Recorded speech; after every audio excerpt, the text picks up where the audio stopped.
Bonjour et bienvenue dans cette édition de la mi-journée. Voici l'actualité de ce vendredi. Et l'on commence avec la désillusion de Dimitri Payet après la défaite face à l'Atlético avant-hier. Nouveau coup dur pour le joueur. Didier Deschamps a fait le choix de ne pas sélectionner Dimitri Payet pour le mondial. La blessure à la cuisse qui avait fait sortir le capitaine du match de l'Europa League a certainement pesé dans la balance. Le sélectionneur de l'équipe de France n'a pas pour habitude de choisir des joueurs blessés. Samuel Herlepen a recueilli vos réactions. Il vaut mieux d'abord qu'il prévise sa réhabilitation, qu'il se rétablisse avant de pouvoir rejouer. Mais je pense qu'il n'avait pas été blessé, je pense qu'il aurait été en équipe de France sans souci. Moi, je pense que sans Dimitri Payet, la mondiale, la France sera difficile. Pourquoi? Parce que par rapport au milieu de terrain, il n'y a pas personne équivalent ni pour donner des passes décisives comme il le fait. Même la vie, de toute façon, on connaît, pour un passeur, on aura pas un d'autre. Donc, dans le milieu de terrain, maintenant, on aura un autre changement à faire, en fin de compte. Et est-ce que les joueurs pris pour remplacer Payet, vous êtes les bons? Les bons, mais les pas... Il reste à voir, on va dire. Mhm. Il reste à voir. Ben voilà, le gars, il a joué, il attend son chance et ben voilà, si tu tentes pas son chance, tu es sûr si tu as dit les chances, pas sélectionné. Et ben il attend son chance, il est blessé, ben il n'a pas sélectionné quand même moi. Après on veut dire comment dire ça? Ben les dommages, il était sûr si il fallait jouer, ouais. Il était obligé de jouer parce que si tu jouais pas, tu es sûr si tu pas sélectionné. Donc ben voilà, même pense ça comme ça. Ben voilà. C'est une déception pour la Réunion quand même. Ouais, déception quand même parce que ouais, c'est un joueur et pays et il me veut dire comme ça que les dommages parce qu'il était sûr et certain et ça représente la Réunion comme d'habitude.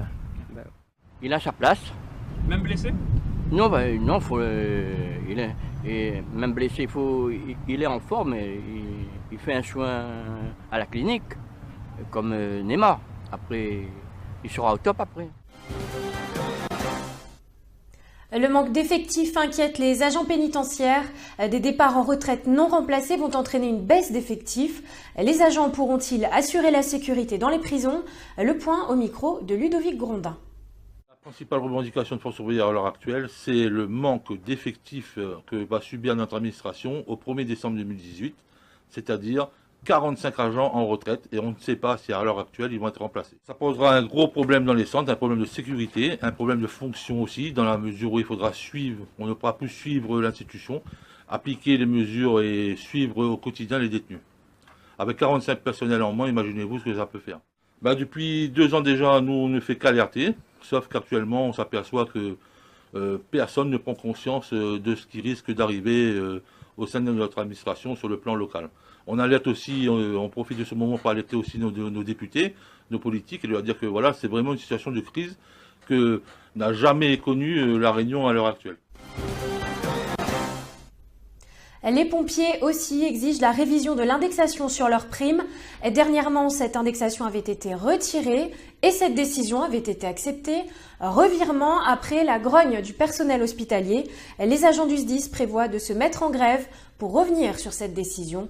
Le point avec les syndicats au micro de Ludovic Grondin.